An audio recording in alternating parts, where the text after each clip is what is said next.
If you were watching the Paris Olympics this year, hey, me too. And I really hate that it's over. Every year, the Olympics gives us so much entertainment, viral moments, usually from like people winning, getting world records, insane athletics performances, or sometimes it means doing a really bad job at something that it's hilarious and it goes viral, which is my favorite. Just like these divers who like completely messed up their routine and then high-fived each other. Well, the performance that I am talking about today that you should be familiar with because it's been literally everywhere is B-girl Rachel Gunn, otherwise known as RAYGUN. Super sick name, by the way. Super sick name. RAYGUN is a 36-year-old who performed in the breakdancing for Australia. And I mean, I hope that when I'm 36, I can move like the way RAYGUN does. Not in a weird way, but like, you know what I mean. RAYGUN was seen in what looks like to be a lawn bowls outfit or a golf outfit, or I have a cricket test match against Pakistan at 3 p.m. and breakdancing at 10 a.m. outfit. But I think to get some true context of RAYGUN's performance, if you haven't seen it for some reason, we're gonna go over some of the skills, some of the moves she showcased, just so you kind of get the idea, okay? So let's go through some of it. So straight away, she comes out so bold with the kangaroo, straight away. Such a bold thing to start with. Like, that is insane. And then she does some moves, which is like the classical breakdancing moves that you would expect to see when someone is breaking, followed by what I claim to be the most impressive move that she does, which is standing on her head, touching her toes. Like, I couldn't do that. Like, that's pretty cool that she can do that, you know? Like, she obviously has some good experience, you know what I mean? Like, she is good. Then I think, like, if she's good, then why didn't she just express that when she had the Olympic dance floor, everyone watching her? You know what I mean? What is that? Is that Michael Jackson Thriller? Is that upside down kangaroo? Is that emu with arms up like this? I don't know what it is, guys. So her performance was pretty much reenacting Australian icons, like Australian animals, right? So that's what she was doing here. And if that's the case, she absolutely nailed this performance. And then we've got a little fishy on the ground for some reason. We've got the spinning JoJo Siwa windmill arms, which is an absolutely crazy move. Like, what animal is that supposed to be? If we're talking about animals here, RAYGUN, if we're talking about animals here, what is that supposed to be? What animal is that? Oh, I know. Chappelle Corby fighting off the airport security guards after finding something in her boogie board. Craziest one is the striker pose, dressed to impress on the ground, followed by collapsing lawn chair. Pretty crazy performance. Now, in an interview with RAYGUN, Rachel speaks on how grading works in a breakdancer performance, how they grade a performance at the Olympics. And according to Rachel, breaking is graded by a criteria based on execution, musicality, technique, and originality. And my God, was that performance original. And during RAYGUN's performance, combining all those sectors of different grading, RAYGUN was given a 0. A 0. So you get 2 turns per performance. Unless you're in the finals, you get 3. Rachel was given 2 turns, and in turn 1, she scored a 0, and in turn 2, she scored a 0. And it's so hilarious, and might I add, so Australian, because it seems like she really didn't give a fuck. Like, she did not care at all that she got a 0. Like, didn't bother her a single bit. In a post-dance interview, she was just absolutely loving it. She couldn't care less. She was like, well, yeah, Snoop Dogg's in the audience. How fucking good. Snoop Dogg is in the audience watching you. How did that feel? I know. That's crazy. Yeah, Snoop Dogg's in the audience. Which is, I think, the reaction genuinely every Australian would have. Like, me, myself included. Oh, sick. Snoop Dogg's in the audience. Oh, yeah. Now, the funniest thing about Rachel's performance is that she was so bad and, like, borderline disrespectful to the sport of breaking. Breakdancing has been cancelled for all future Olympics.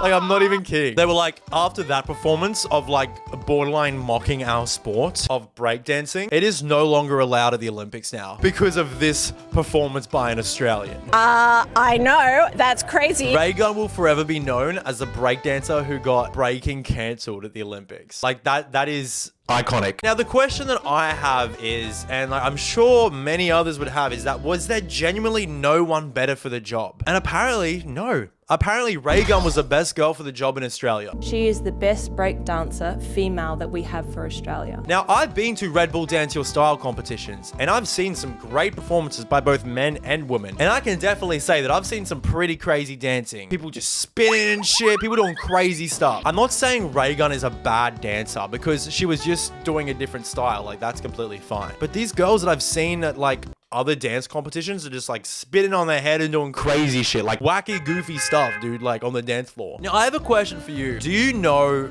who won the breakdancing at the Olympics? Me neither. Everyone only remembers RAYGUN. I feel bad for Australia's Jeffrey Dunn, who was the male that competed in breakdancing Olympics, because he had an absolutely great performance. Like, it was good. He's a good dancer, but just got completely overshadowed by Rachel's performance. And I think it's just the perfect example of that. You don't need to be the best at something to win. Like, sometimes winning is just doing something completely different that people are going to remember. If that makes sense. I don't know. It makes sense to me. Australia's Channel 10 did a report on her last night, and I want to go watch it with you guys just to see what they have to say about it, because I've watched a little bit of it and it's pretty hilarious. Okay. After clinching her spot in Paris by winning the Oceania Breaking Championship last year, the underdog knew she had to get creative. Yeah, so Rachel won the Oceania breakdancing competition last year. So Rachel is a good breakdancer. Guys, she's good. She's a good breakdancer. Do you have like a secret weapon move? Got a few things I'm working on. Got a few things you're working on, Rachel? Got a few things? When her time came, RAYGUN delivered. Yeah, she did. Go, Rachel. Initial reaction from people in Paris was positive.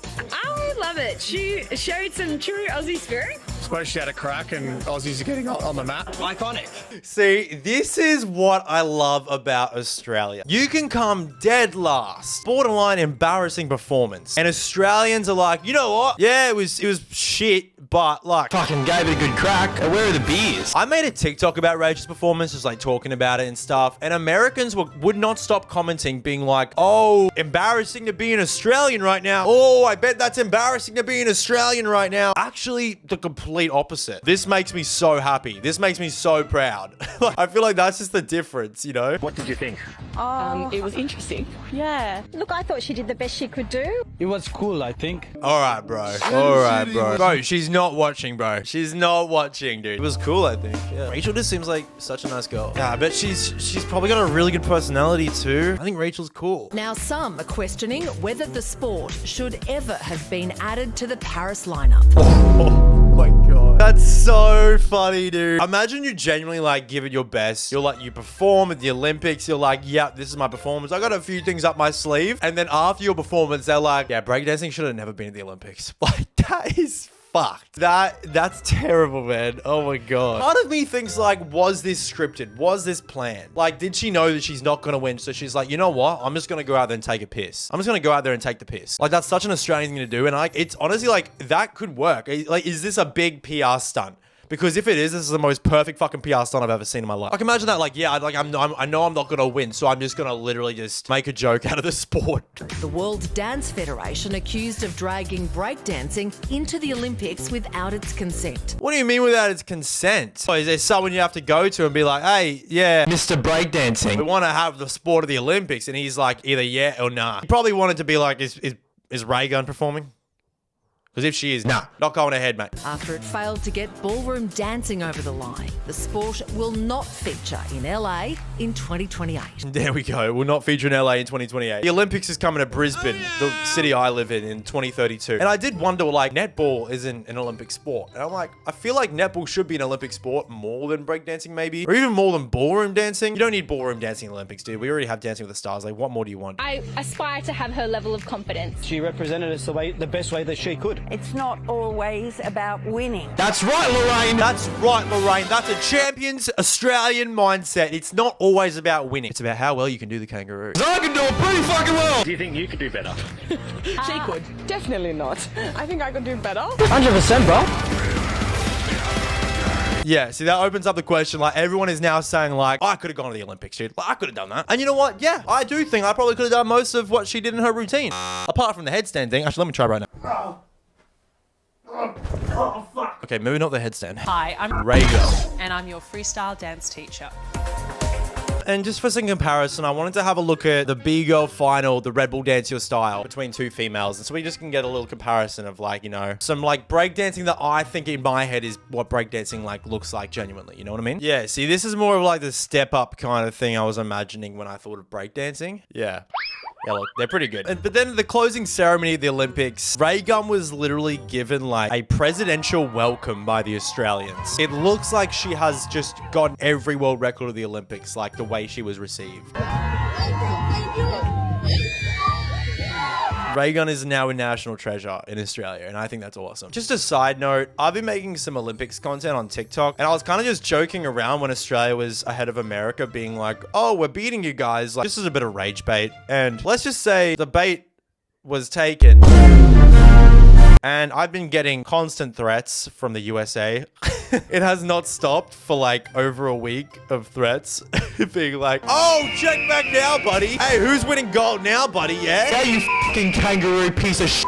like, it's pretty bad what they're saying. I was just kind of joking around. We're gonna watch a TikTok by an American, just from the perspective of an American, so you can see what I kind of mean by different like ways it's received. The medal count is fake, and it's wrong, and if you go by per capita, technically we're ahead of you guys. Oh, and by the way, Vegemite's not even that bad. We would like to make a formal apology to everyone that had to witness the breakdancing event.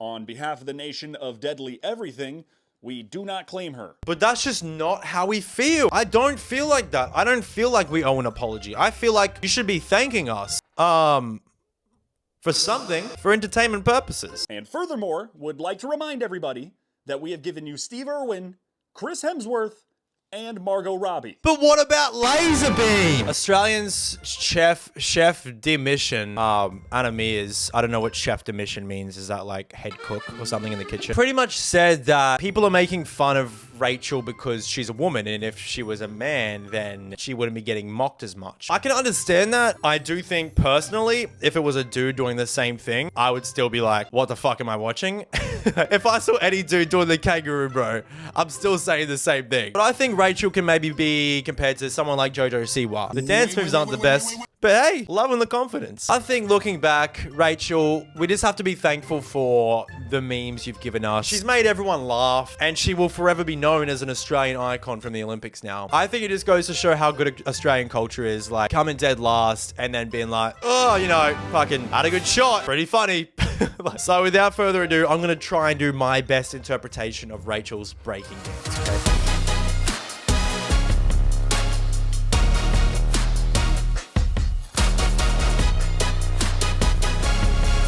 What else did she do? What else did she do? I can't remember the rest of it. Oh, okay. All right. So, as an Australian, I want to say thank you, Rachel, for everything you've given us. You're an Australian icon. Don't listen to the haters. I'm not a hater. I think you're awesome. All right. Bye, guys. See you soon. No, actually in real life, but like, you'll see me soon. Bye.